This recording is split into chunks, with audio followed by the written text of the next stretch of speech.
شیطان الرجیم بسم اللہ الرحمن الرحیم وَاذْكُرُوا اِذْ أَنْتُمْ قَلِيلٌ مُسْتَضْعَفُونَ فِي الْأَرْضِ تَخَافُونَ أَنْ يَتَخَطَّفَكُمُ النَّاسُ فَآوَاكُمْ وَأَيَّدَكُم بِنَصْرِهِ وَرَزَقَكُم مِّنَ الطَّيِّبَاتِ لَعَلَّكُمْ تَشْكُرُونَ يَا أَيُّهَا الَّذِينَ آمَنُوا لَا تَخُونُوا اللَّهَ وَرَسُولَهُ وَتَخُونُوا أَمَانَاتِكُمْ وَأَنْتُمْ تَعْلَمُونَ وَاعْلَمُوا أَنَّمَا أَمْوَالُكُمْ وَأَوْلَادُكُمْ فِتْنَةٌ وَأَنَّ اللَّهَ عِندَهُ أَجْرٌ عَظِيمٌ يَا أَيُّهَا الَّذِينَ آمَنُوا إِن تَتَّقُوا اللَّهَ يَجْعَل لَّكُمْ فُرْقَانًا وَيُكَفِّرْ عَنكُمْ سَيِّئَاتِكُمْ وَيَغْفِرْ لَكُمْ وَاللَّهُ ذُو الْفَضْلِ الْعَظِيمِ وَإِذْ يَمْكُرُ بِكَ الَّذِينَ كَفَرُوا لِيُثْبِتُوكَ أَوْ يَقْتُلُوكَ أَوْ يُخْرِجُوكَ وَيَمْكُرُونَ وَيَمْكُرُ اللَّهُ وَاللَّهُ خَيْرُ الْمَاكِرِينَ۔ اور اس حالت کو یاد کرو جب تم تھوڑے تھے، زمین میں کمزور سمجھے جاتے تھے اور تم ڈرتے تھے کہیں لوگ تمہیں اچک نہ لے جائیں، سو اللہ نے تمہیں رہنے کے لیے جگہ دی اور تمہیں اپنی نصرت سے قوت دی اور تمہیں نفیس چیزیں عطا فرمائی تاکہ تم شکر و گزاری کرو۔ اے ایمان والو، تم اللہ اور اس کے رسول کے حقوق میں خیانت مت کرو اور اپنی امانتوں میں خیانت مت کرو، تم جانتے ہو اور تم اس بات کو جان لو کہ تمہارے اموال اور تمہاری اولاد ایک امتحان کی چیز ہے، اور اس بات کو بھی جان لو کہ اللہ کے پاس بہت بڑا اجر ہے۔ اے ایمان والو، اگر تم اللہ سے ڈرتے رہو گے تو وہ تمہارے لیے حق و باطل میں امتیاز کرنے والی چیز دے گا اور تم سے تمہارے گناہ دور کر دے گا اور تم کو بخش دے گا، اور اللہ بڑا فضل والا ہے۔ اور اس واقعے کا بھی ذکر کیجئے جب کافر لوگ آپ کے خلاف خفیہ تدبیریں سوچ رہے تھے، آپ کو قید کر لیں یا آپ کو قتل کر ڈالیں یا آپ کو وطن سے نکال دیں، اور وہ تو اپنی تدبیر کر رہے تھے، اللہ اپنی تدبیر کر رہا تھا، اور اللہ سب سے اچھی تدبیر کرنے والا ہے۔ وَاذْكُرُوا إِذْ أَنْتُمْ قَلِيلٌ مُسْتَضْعَفُونَ فِي الْأَرْضِ تَخَافُونَ أَنْ يَتَخَطَّفَكُمُ النَّاسُ فَآوَاكُمْ وَأَيَّدَكُم بِنَصْرِهِ وَرَزَقَكُم مِّنَ الطَّيِّبَاتِ لَعَلَّكُمْ تَشْكُرُونَ۔ اور اس حالت کو یاد کرو جب تم تھوڑے تھے، زمین میں کمزور سمجھے جاتے تھے اور تم ڈرتے تھے کہیں لوگ تمہیں اچک نہ لے جائیں، سو اللہ نے تمہارے رہنے کی جگہ دی اور تمہیں اپنے نصرت سے قوت دی اور تمہیں نفیس چیزیں عطا فرمائی۔ اللہ تعالیٰ نے اہل ایمان کی وہ کیفیت بیان کی جس سے صحابہ کرام اور اللہ کے نبی دو چار ہوئے، ان حالات کو بیان کیا، اور اس کو بیان کرنے کے جو مقاصد میں ایک مقصد یہ بھی ہے کہ اہل ایمان مختلف دور میں مختلف مواقع پر جب اس قسم کے حالات سے دو چار ہوں تو ان کے لیے یہ اسوہ نمونے کے طور پر یہ چیز رہے کہ ان حالات میں اہل ایمان جب گزارے گئے، ان حالات سے جب گزرے تو کیسے مخدوش حالات تھے اور پھر اللہ تعالیٰ کی مدد اور نصرت کیسے آئی۔ اس حالت کو یاد کرو جب تم تھوڑے تھے، قلت یہ ہمیشہ خوف کا سبب بنتی ہے، تعداد بہت کم ہو، وسائل نہ ہو، اور سامنے جو قوتیں ہیں جن سے ہمارا مقابلہ ہے یا جو ہمارے مقابلے پر ہے یا جو ہمیں ختم کرنے کے لیے آ رہی ہیں، ان کی قوت، ان کی کثرت اور ہمارے افراد کی قلت، یہ ایسی چیز ہے کہ جب آدمی سوچتا ہے تو راستہ کچھ نظر نہیں آتا، بچاؤ کی کوئی سبیل نہیں۔ ہم چند لوگ ہیں اور پورا شہر ہمارا مخالف ہے، ہم ملک میں انتہائی محدود تعداد میں، اور پورے ملک کو ساری چیزیں اس کی تمام کے تمام ذمہ داران، تمام کے تمام بڑی عہدوں پر بیٹھی ہوئی شخصیات، انصاف کرنے والے ادارے سب مسلمانوں کے اگر خلاف ہو جائیں، حق میں آواز نہ اٹھے، پوری طاقتیں ایک ہو جائے، اور یہ انتہائی قلیل تعداد میں وسائل کچھ بھی نہیں۔ اگر مکی زندگی پر آپ غور کریں تو آپ کو ایسے ہی حالات ملیں گے، وہاں پر اتنے مخدوش حالات تھے کہ عام طور پر جو کسی کا غلام ہوتا تو کسی دوسروں کو اختیار نہیں ہوتا کہ اس غلام کے اوپر کوئی زور زبردستی کرے، لیکن وہاں پر اگر کوئی شخص ایمان لے آتا تو غلام کسی کا ہوتا سزا کوئی اور بھی دیتا، یہ تک کیا کرتے تھے۔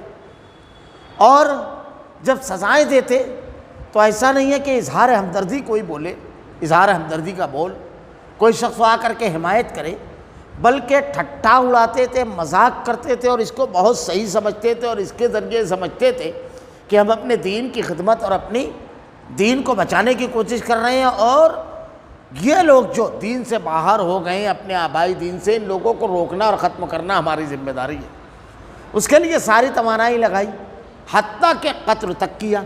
حضرت سمیہ کا واقعہ بڑا مشہور ہے، اللہ کے نبی صلی اللہ علیہ وسلم ایک مرتبہ گزر رہے تھے، ایک میدان میں پورے خاندان آل یاسر کو سزائیں دی جا رہی تھی، پورے خانوادے کو، اللہ کے رسول صلی اللہ علیہ وسلم کی نظریں پڑھی، آپ نے ارشاد فرمایا صبر یا آل یاسر ان موعدکم الجنہ، صبر کرو آل یاسر، تمہارے لیے جنت ہے۔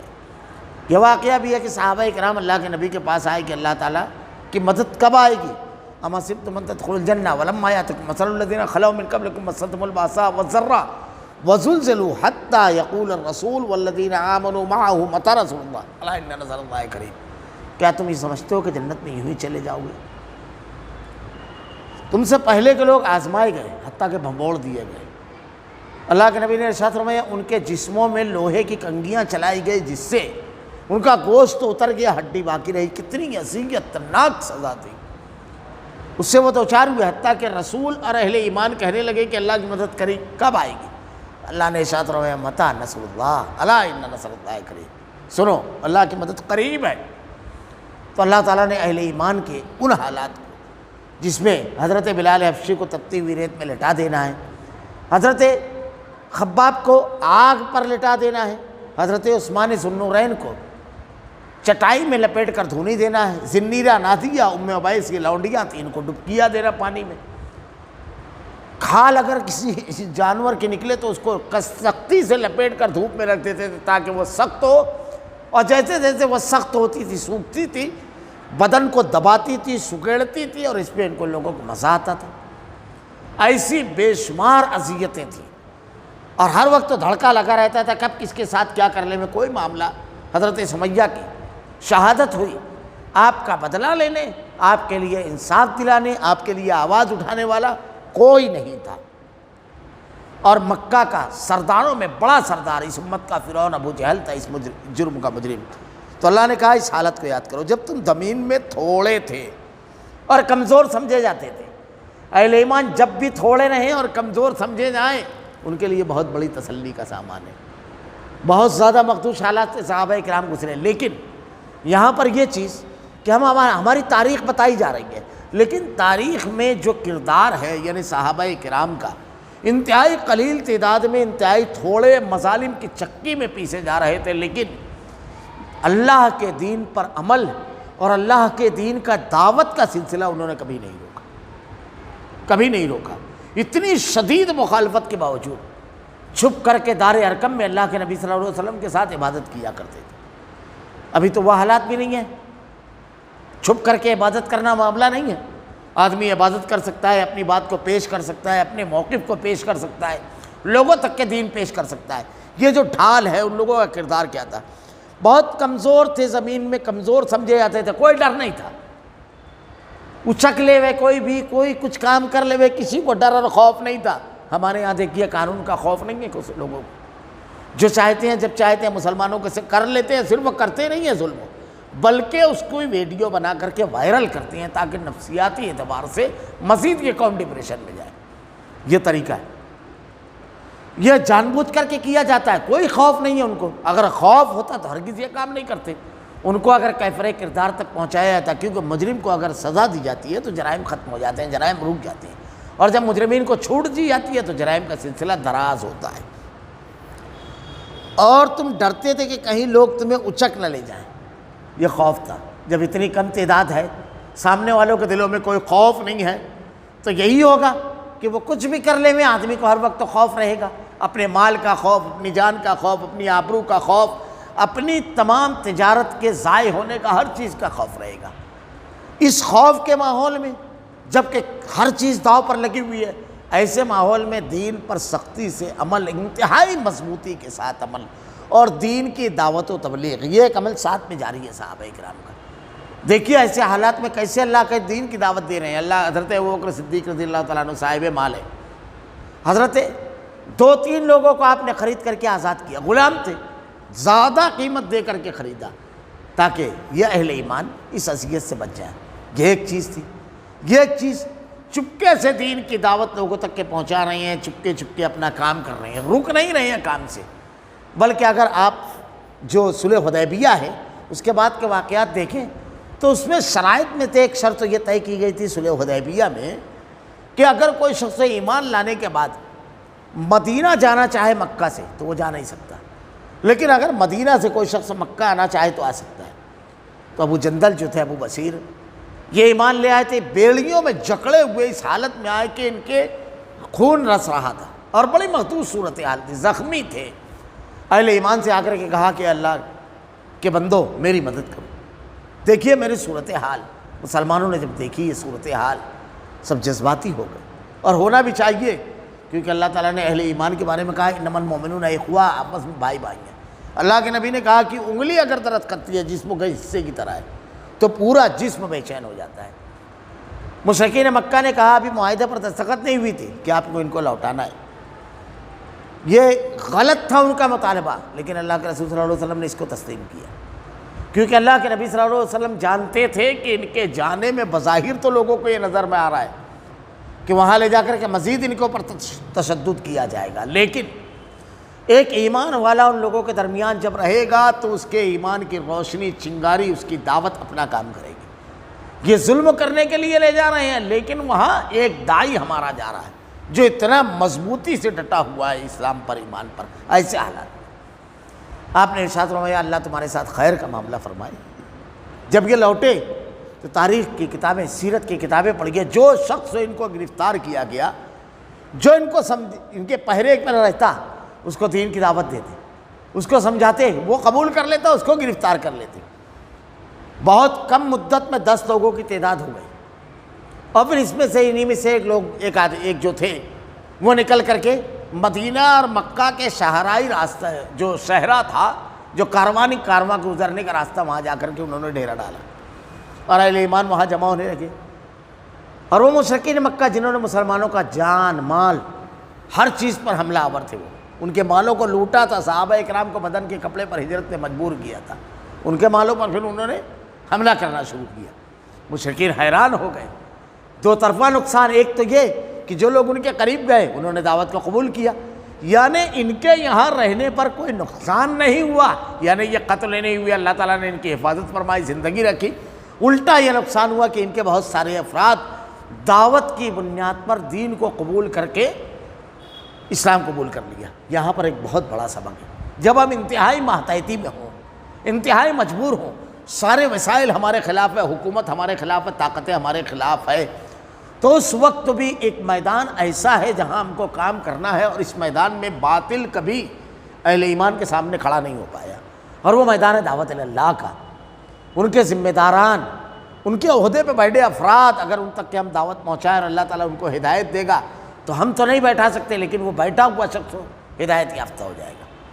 یعنی یہ کام ہر صورت میں ہر وقت کرنا ہے، عمل اور اس کے بعد دعوت اللہ، یہ سب سے زیادہ مضبوط کام ہے۔ اللہ کے نبی بہت توڑے تھے، لیکن یہی دعوت کا کام دیکھیے آپ، صلح حدیبیہ کے بعد، یعنی اللہ کے نبی صلی اللہ علیہ وسلم جب 2 ہجری میں جنگ بدر ہوئی، غزوہ بدر، تو کتنے تھے؟ 313، اور اس کے بعد 3 ہجری میں غزوہ احد ہوئی تھی 700، اس کے بعد دیکھیے پھر 5 ہجری میں غزوہ خندق، 6 ہجری میں صلح حدیبیہ، 1400 تعداد دونوں، 7 ہجری میں جو ہے 8 ہجری میں جو ہے وہ 7 ہجری میں خیبر، وہاں آپ کی تعداد یہاں 1000 تھی، وہاں 1400، اور اس کے بعد پھر 1400، احزاب میں 1000 تھی، اور اس کے بعد غزوہ صلح حدیبیہ کے وقت 1407 میں، اور 7 ہجری میں غزوہ خیبر ہوا جب بھی 1400، اس کے بعد 8 ہجری میں فتح مکہ ہوا 10,000، 9 ہجری میں غزوہ تبوک ہوا 30,000، اس کے بعد 10 ہجری میں حجۃ الوداع ہوا 1 لاکھ سے زائد۔ ریشو دیکھیے آپ، 2 ہجری میں 313، 3 ہجری میں 700، اور اس کے بعد 5 ہجری میں دیکھیے صلح حدیبیہ 1000، اس کے بعد غزوہ خیبر 1000، اس کے بعد 6 ہجری میں صلح حدیبیہ 1400، 7 ہجری میں غزوہ خیبر، احزاب پہلے پھر خیبر 1400، اور اس کے بعد 8 ہجری میں فتح مکہ 10,000، 9 ہجری میں غزوہ تبوک 30,000، اور 10 ہجری میں حجۃ الوداع 1 لاکھ۔ کیا ریش ہو گیا؟ یہ سب دعوت کی بنیاد پر۔ صلح حدیبیہ ناجنگ معاہدہ تھا کہ ہم ایک دوسرے سے جنگ نہیں کریں گے، یہ معاہدہ تھا، اور جب یہ معاہدہ ہوا تو صحابہ کرام آپس میں کہہ رہے تھے اتنا لمبا موقع ہم کو 10 سال کا ناجنگ معاہدہ تھا، کتنی لمبی مدت ملی ہم کو دعوت کا کام کرنے کے لیے.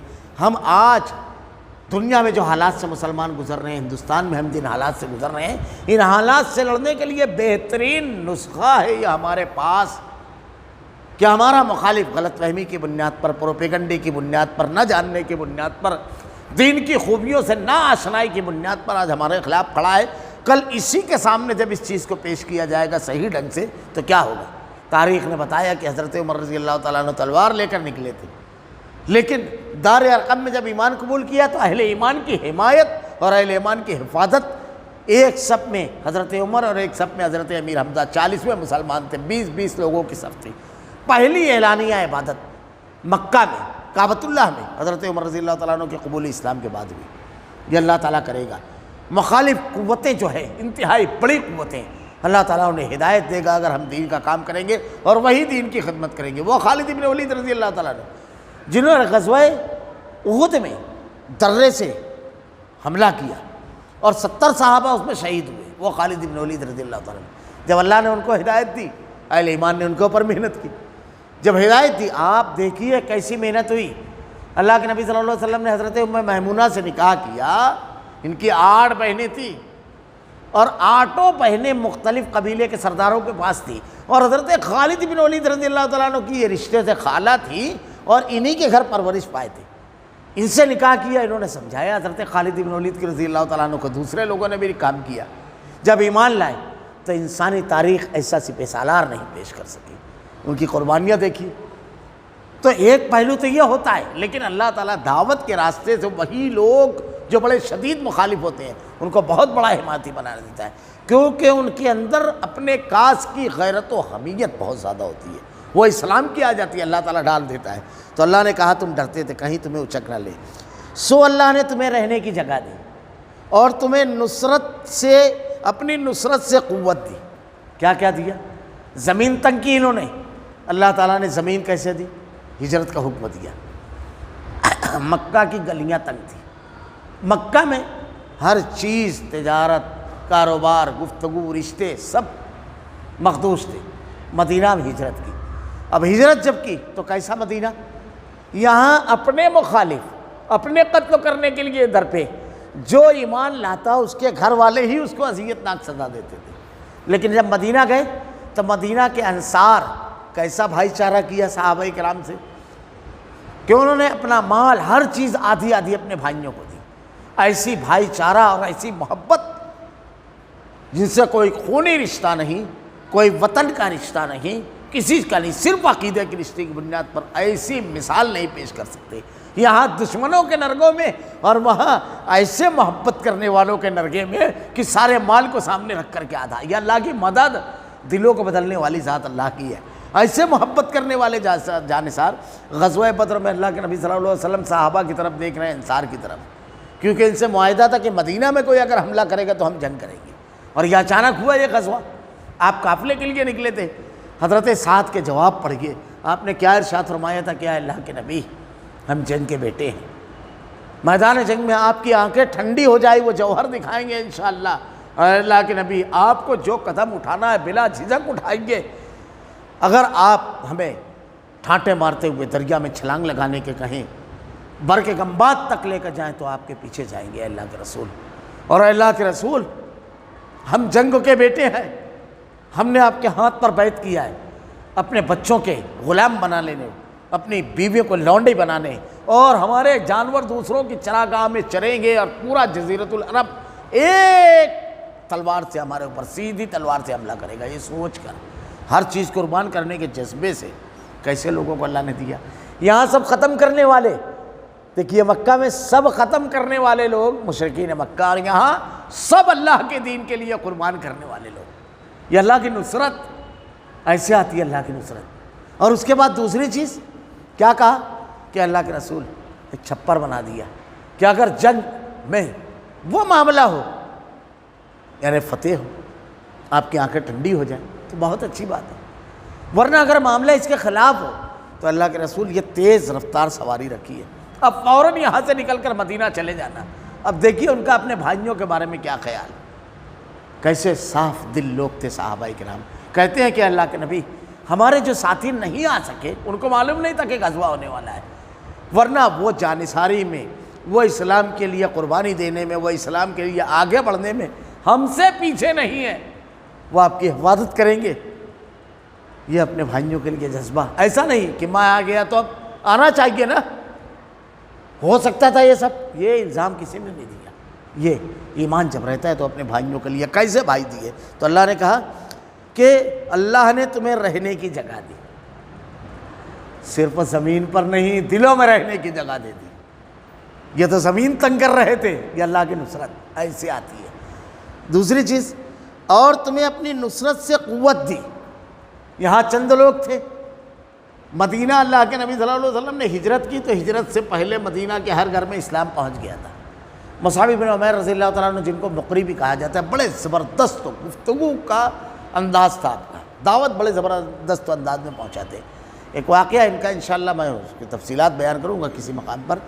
ایک دن میں عصر سے لے کر مغرب کے درمیان دو قبیلے، ان کے سردار سعد بن معاذ اور سعد بن عبادہ، دونوں کو آپ نے دعوت دی اور اللہ تعالیٰ نے ان لوگوں کو ہدایت دی۔ پورے قبیلے نے اسلام قبول کر لیا۔ انہوں نے اپنے قبیلے میں جا کر کے کہا، پورے قبیلے نے، اتنے زبردست دعائی۔ تو اللہ کے نبی جب مدینہ ہجرت کر کے گئے تو جانثار رسول کیسے تھے صحابہ کہ اللہ کے نبی سے کہتے ہیں میرے گھر چلیے، میرے گھر چلیے، میرے گھر چلیے۔ آپ نے کہا اٹھنے کی نکیل چھوڑ دو، یہ اللہ کی طرف سے متعین ہے، یہ جہاں بیٹھے گی۔ اور اس کے بعد جا کر کے جس مقام پر مسجد نبی ہے وہاں اٹھنی بیٹھی تو حضرت ابو ایوب انصاری رضی اللہ تعالیٰ عنہ اس کا کجاوا لے کر اپنے گھر چلے گئے۔ اللہ کے نبی نے کہا جہاں کجاوا ہوتا ہے وہیں پر سوار ہوتا ہے۔ حضرت ابو ایوب انصاری کے مکان میں آپ نے قیام کیا اور اللہ کے نبی کے سامنے صحابہ نے کہا جو چاہیں آپ ہمارے مال میں سے لے لیں، جو چھوڑ دیں گے وہ نہیں، جو آپ لے لیں گے وہ ہم کو زیادہ محبوب ہے۔ کہ آپ نے قبول کر لیا، ہر صحابی سب کچھ دینے کے لیے قربان۔ تو کیسا اللہ تعالیٰ نے جگہ دی، ایک بڑی قوت سب کچھ قربان کرنے والی ایک اشارے پر ساتھ میں کھڑی ہوئی تھی۔ غزوہ احزاب کے موقع پر اللہ کے نبی نے منصار سے کہا، ایک قبیلہ تھا، تو اس کے بارے میں اللہ کے نبی نے یہ خیال کیا کہ اس قبیلے سے معاہدہ کر لیا جائے کہ ہم تم کو 1 سال کا جو پیداوار ہے وہ تم کو دیں گے، پیداوار کا کچھ حصہ۔ تو صحابہ کرام سے مشورہ کیا انصار سے کہ کیا یہ بات کریں؟ کہا اللہ کے نبی اگر اللہ کی طرف سے حکم ہے تو کوئی بات نہیں، کوئی بات نہیں، آپ جو فیصلہ کر رہے کیجیے، لیکن اگر آپ کا ارادہ اس کے لیے ہے کہ ہم لوگ ان کو مال دیں، وہ ہمارا مال لیں اور ہم لوگوں کی حفاظت کے لیے، اللہ کے رسول یہ نہ سوچیے، اللہ کی قسم اس سے پہلے جب ہم جاہلیت میں تھے، اسلام نہیں تھا، تو صرف وہ آتے تھے جب ہم تو ان کی میزبانی کھانا کھلاتے تھے، یہ ہمارے اوپر اخلاقی ذمہ داری تھی۔ آج ایمان لانے کے بعد ایک گندم کا دانہ وہ ہم سے نہیں لے جا سکتے، عقیدے کے معاملے میں اگر نزاع ہے تو ایک گیہوں کا دانہ ہم تو تلوار دیں گے ان کو۔ وہ ہمارے حلیف تھے، ہمارے مہمان تھے، مگر اب ہمارا رشتہ اسلام کے ساتھ ہو گیا ہے۔ تو اللہ تعالیٰ نے کیا تھی، تمہیں نصرت سے قوت دی اور تمہیں نفیس چیزیں عطا فرمائی تاکہ تم شکر گزاری کرو۔ نفیس چیزیں، نفیس معاشرہ دیا، نفیس خوراک، حلال چیزیں، یہ تمام چیزیں اللہ نے ادا کی۔ تو دیکھیے وہاں کھانے پینے کا معاملہ ایسا تھا، وہاں پر تنگ تھی زندگی، تمام چیزیں بالکل الٹ دیتا ہے اللہ تعالیٰ حالات۔ یہ اہل ایمان کے لیے مشکل حالات میں کتنی زبردست تسلی ہے۔ یا ایھا الذین آمنوا لا تخونوا اللہ والرسول وتخونوا اماناتکم وانتم تعلمون، اے ایمان والو تم اللہ اور اس کے رسول کے حقوق میں خیانت مت کرو، اپنی امانتوں میں خیانت مت کرو، تم جانتے ہو اللہ اور اس کے رسول کے حق میں خیانت یہ ہے کہ آدمی جو اللہ کی امانت ہے، اللہ کا دین، رسول نے جو پیغام پہنچایا یہ امانت ہے، اس میں خیانت نہیں کرنا۔ خیانت کہتے ہیں کسی چیز کو اگر آپ کے پاس آتی ہے تو آپ اس میں کچھ کمی کر دیں، بس یہ خیانت ہو جاتی ہے۔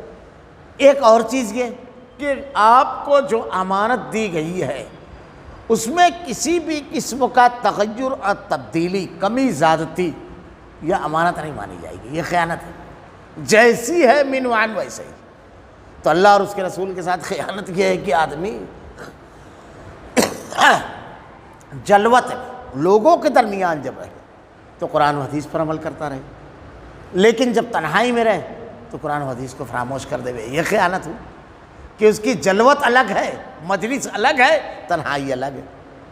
آدمی کا اپنا ذاتی فائدہ ہے، کوئی نقصان نہیں ہے، نارمل ہے معاملہ، تو دین پر عمل کر رہا ہے، لیکن اس کو جہاں لگا کہ اب مجھ کو یہاں فائدہ ہونے والا ہے یا یہاں نقصان ہونے والا ہے، دین کو پالائے طاق رکھتے ہوئے، یہ خیانت ہو گئی۔ ہر حالت میں جیسے ہمارے پاس ایک امانت آئی، ہم کتنے بھی ضرورت مند ہیں، لیکن وہ امانت میں ہم خیانت نہیں کر سکتے، اس میں سے کچھ لے کر استعمال نہیں کر سکتے۔ امین آدمی کے لیے ضروری ہے، وہ ہماری ضرورت اور مشکل وقت میں پورا کرنے کے لیے کسی نے نہیں دیا، بلکہ ایک مدت تک کے حفاظت سے رکھنے کے لیے دی ہے۔ ہماری مشکلات اور ہمارا مشکل وقت الگ چیز ہے اور اس کی امانت الگ چیز ہے۔ ایسے ہی ہمارے فائدے اور نقصان یہ دین نہیں ہے، اللہ کے احکامات پر ہر وقت عمل یہ دین ہے، یہ تابعداری ہے۔ تو اللہ تعالیٰ نے کہا ایمان والو تم اللہ اور اس کے رسول کی حقوق میں خیانت نہ کرو اور اپنی امانتوں میں خیانت مت کرو۔ تم جانتے ہو امانت اگر کوئی شخص رکھے اس میں خیانت نہیں کرنا چاہیے۔ اللہ کے نبی صلی اللہ علیہ وسلم کتنے امین تھے۔ مکہ میں ہجرت کے وقت تو مشرکین مکہ کی امانتیں آپ کے پاس رکھی ہوئی تھی۔ اللہ کے نبی نے کہا کہ مومن جو ہے اسلام کو یعنی اپنے اسلام کو ڈھاتا ہے، اگر امانت میں خیانت کرے اور بدعہدی کرے، مومن خائن نہیں ہوتا ہے، امانت میں خیانت کرنے والا اور بدعہدی کرنے والا نہیں ہے۔ اس لیے بہت سخت چیز ہے کہ امانت میں خیانت نہیں کرنا چاہیے۔ واقعات ملتے ہیں کہ ایک میدان جنگ میں اللہ کے راستے میں جہاد کیا انہوں نے، اور ایک چادر جو مال غنیمت میں جمع کرنا تھا مشرکین کے لشکر سے ملی تھی، اس کو انہوں نے روک لیا۔ وہی چادر ان کے لیے عذاب کا سبب بنی، کیونکہ وہ خیانت تھی، پورا کے پورا لوٹا دینا چاہیے تھا، یہ خیانت تھی۔ تو امانت میں خیانت، اگر کوئی شخص ہمارے پاس کوئی امانت رکھتا ہے تو جیسی رکھے، جتنی رکھے، جس طرح رکھے، اس طریقے سے اس کو ویسے ہی لوٹا دینا چاہیے۔ کبھی کبھی یہ بھی ہوتا ہے کہ ایک آدمی کچھ سرمایہ رکھا ہوا ہے، اب جس کے پاس رکھا ہے اس کو علم ہے اور اس کو یہ بھی معلوم ہے کہ یہ فلاں موقع کے لیے رکھا ہے، بیچ میں اس کی ضرورت پڑ گئی، تو فوراً آدمی اس کے پاس جاتا ہے کہ اگر میں اتنے دن میں استعمال کر لوں تو کیا کروں گا، کیا کر سکتا ہوں، اور پھر یہ بھی ہوتا ہے کہ وہ مجبور ہے۔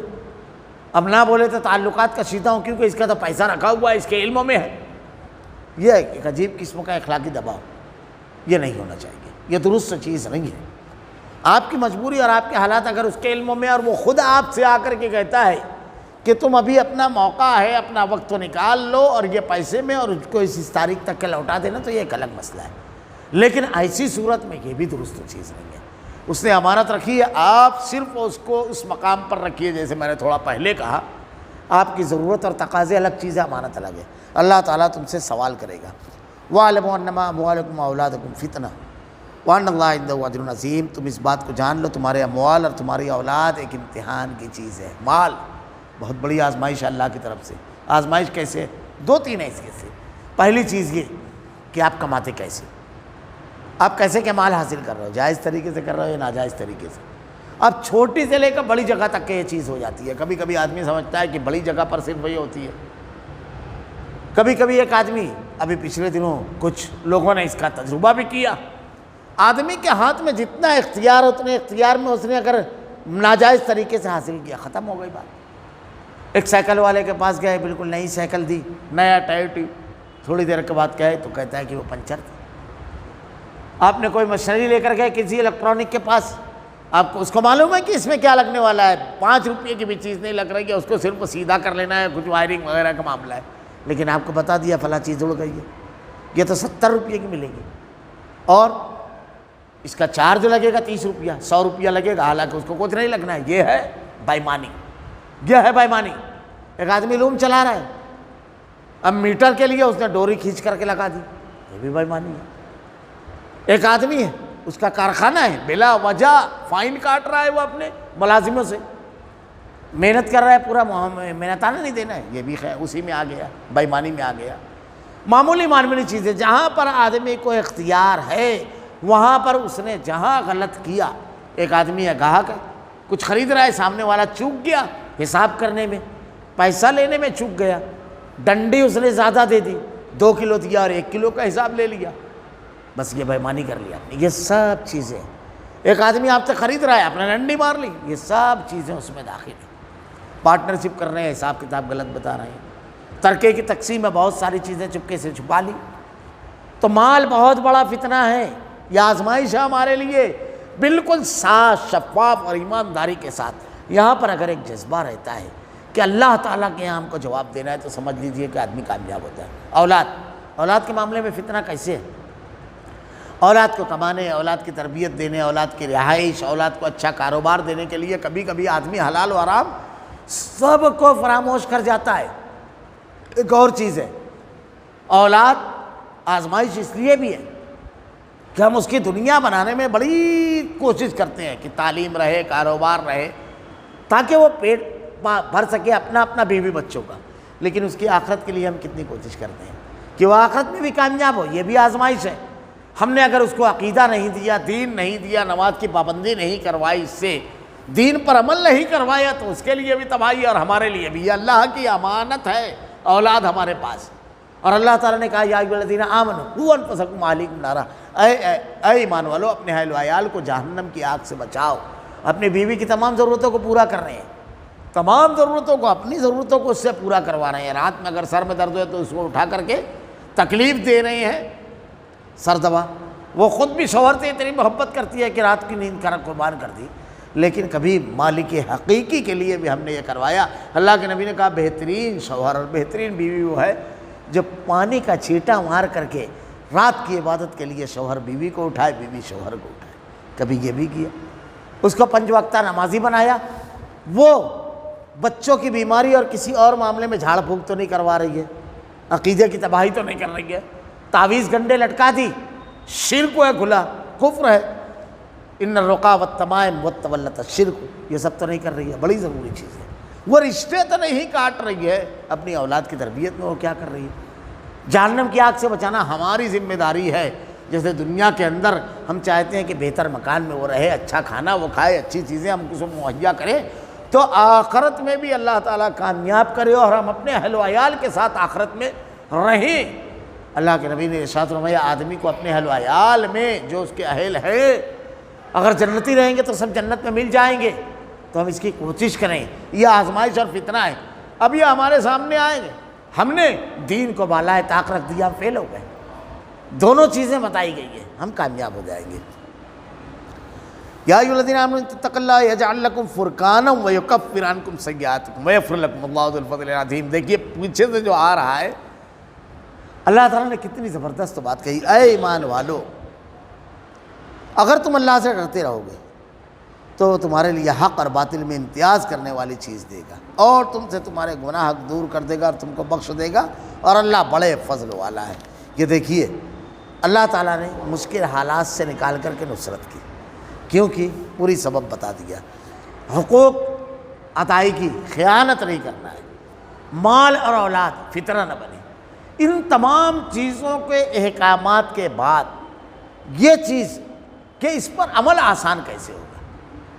کون شخص رہے گا جو خیانت نہیں کرے گا، اللہ اور اس کے رسول کی اطاعت کرے گا تنہائی اور مجلس میں، ہر مقام پر مال اور اولاد کے بارے میں بالکل کامیاب ہو جائے گا۔ ہمارے یہاں کامیابی کا معیار، سب بچے اس کے پڑھے لکھے ہیں، سارے بچے ڈاکٹر ہیں، سارے بچے ڈگری ہولڈر ہیں، بہت اچھی بات ہے، اس کو برا نہیں کہا گیا، لیکن کیا یہ دیندار ہے؟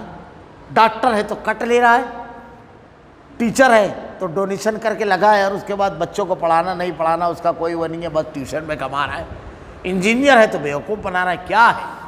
حلال کمائی کھا رہا ہے، دین پر عمل کرنے والا ہے تو کامیاب۔ تو اللہ تعالیٰ نے کہا دیکھیے آپ کو ہر معاملے میں، گھر کے معاملے میں، کاروبار اور تجارت کے معاملے میں، دین کے معاملے میں صحیح ڈیسیزن، فیصلہ لینا، یہ کب آئے گا، یہ آپ کے کب ملے گا، اس کا فارمولہ اللہ نے بتا دیا ہے۔ نیک بننے کا، صحیح قوت فیصلہ، صحیح عمل کا اللہ تعالیٰ نے پورا ضابطہ بیان کر دیا ہے، بس اس ضابطے پر عمل کرنا ہے۔ کیا کہا؟ یا ایھا الذین آمنوا، اے ایمان والو، ان تتقوا اللہ، اللہ اگر تم اللہ سے ڈرتے رہو گے، تقویٰ اگر رہے گا، یہ ساری چیزیں مل جائے گی۔ بہت اہم چیز ہے اللہ کا ڈر، بندوں سے نہیں ڈرنا ہے، اپنے نقصان سے نہیں ڈرنا ہے، اپنے فائدے کا لالچ نہیں کرنا ہے، اللہ کا لحاظ صرف یہ کرو گے تو اگر تمہارے لیے حق و باطل میں امتیاز کرنے والی چیز دے گا۔ اگر یہ تقویٰ آئے گا تو تم صرف فیصلہ نہیں کرو گے، صرف قدم نہیں اٹھاؤ گے، فوراً رک جاؤ گے، ارے یہ تو غلط قدم ہے، یہ اللہ تعالیٰ کی طرف سے انعام ملے گا کب؟ تقویٰ رہے گا جب۔ ان تتقوا اللہ یجعل لکم فرقانا ویکفر عنکم، فوراً آدمی رک جائے گا، ورنہ عمل کر لے بعد میں مولوی سے پوچھ رہا ہے، بعد میں تحقیق کر رہا ہے، بعد میں توبہ کر رہا ہے، بعد میں سوچ رہا ہے۔ یہ اللہ کی طرف سے یہ توفیق ملے گی، یہ بہت بڑا انعام رہے گا یہ تقوی کی بنیاد پر۔ حق اور باطل میں امتیاز کرنے والا قوت فیصلہ، فوراً ڈیسیزن لوگوں نے یہ غلط ہے میں نہیں کروں گا، یہ صحیح ہے مجھ کو کرنا ہے، اب مجھ کو کسی کی پرواہ نہیں ہے۔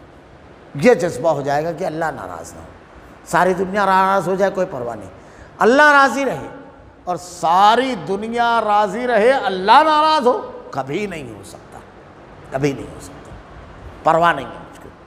تو اللہ تعالیٰ قوت فیصلہ دے گا، اور اس کی وجہ سے کیا ہوگا؟ وَيَكَفِّرْ عَنْكُمْ سَيِّئَاتِكُمْ وَيَغْفِرْ لَكُمْ، تم سے تمہارے گناہ دور کر دے گا۔ اب جب صحیح قوت فیصلہ رہے گا، صحیح قدم رہے گا تو گناہ نہیں ہوں گے، گناہوں سے آدمی بچ جائے گا، دور ہو جائے گا۔ گناہ نافرمانی کو کہا جاتا ہے، یہ ملے گا، یہ بہت بڑا فارمولہ ہے، اس کو اپنی زندگی میں نافذ کرے آدمی۔ اور جب گناہوں سے آدمی بچے گا تو اللہ تعالیٰ کا رحم کیسا رہے گا؟ اللہ تعالیٰ کہتا ہے وَاللَّهُ ذُو يَغْفِرْ لَكُمْ، اور اللہ تم کو بخش دے گا، بخشش مل جائے گی۔ وَاللَّهُ ذُو الْفَضْلِ الْعَظِيمِ، اور اللہ بڑا فضل والا ہے، اللہ بہت بڑا فضل۔ پہلے تو یہ قوت فیصلہ دیا صحیح اور غلط کا، قوت فیصلہ ہوا تو گناہوں سے بچ گئے، گناہوں سے بچ گئے تو اللہ تعالیٰ جو تھوڑی مولی غلطیاں آدمی سے ہوتی ہے اس کی مغفرت کر دیا، معاف کر دیا، اور بہت بڑے انعامات کو دینے والا ہے۔ یہ پورا شخصیت کو نکھارنے، کامیاب کرنے، اللہ کی رضا اور خوشنودی حاصل کرنے کا پورا پلیٹ فارم اور فارمولہ بنا کے دے دیا اللہ نے۔ اس فارمولے کو آدمی اپنی زندگی میں نافذ کرے۔ قرآن میں جو دستور دیا گیا ہے، اس دستور پر جیسے ایک آدمی صحت مند رہنے کے لیے صحت مندی کے اصولوں پر عمل کرتا ہے، بیماری سے اچھا ہونے کے لیے دواؤں کا ٹائم ٹو ٹائم استعمال کرتا ہے اور احتیاط کرتا ہے اور پھر صحت مند ہوتا ہے، اچھا ہوتا ہے، ایسے اگر غلطیاں سرزد ہو گئی ہے تو اس سے نکلنے کا یہ فارمولہ ہے، اور صحت مند رہنے کا، نیک اور بہترین رہنے کا، اللہ کی رضا کو حاصل کرنے کا ذریعہ، یہ پورا فارمولہ بتا دیا گیا ہے۔ آگے جو اگلی آیت ہے اس میں ہجرت کا واقعہ بیان کیا گیا، انشاءاللہ العزیز آئندہ ہفتہ اس کی تفصیل بیان کریں گے۔ اللہ تعالیٰ سے دعا ہے کہ اللہ مشکل اور نامساعد حالات میں تیری ہی مدد اللہ کامیاب کرتی ہے، لیکن جن لوگوں کے لیے تیری مدد ہے، جن اعمال کی بنیاد پر تیری مدد ہے، اللہ ان اعمال کو کرنے کی ہمیں توفیق دے۔ الہ العالمین ہم پر رحم فرما رب العالمین۔ رب العالمین جن چیزوں سے تو نے منع کیا ہے، خیانت، ہر قسم کی خیانت سے ہماری حفاظت فرما۔ بڑی آزمائش اولاد اور مال، اللہ اس آزمائش اور امتحان میں پورا اتار، اور کامیاب زندگی کے جو اصول تو نے بیان کیا ہے رب العالمین، ان اصولوں کو اپنی زندگی میں نافذ کرنے کی، اس پر عمل کرنے کی، اس کے مطابق اپنے آپ کو ڈھالنے کی توفیق دے۔ اللہ تیرے کلام کی آیتیں اور تیرے نبی کی احادیث کو ہمارا کردار و عمل بنا دے، ہمارا خاتمہ ایمان پر فرما۔ ربنا لا تزغ قلوبنا بعد إذ هديتنا وهب لنا من لدنك رحمة إنك أنت الوهاب۔ سبحانك اللهم وبحمدك أشهد أن لا إله إلا أنت أستغفرك وأتوب إليك۔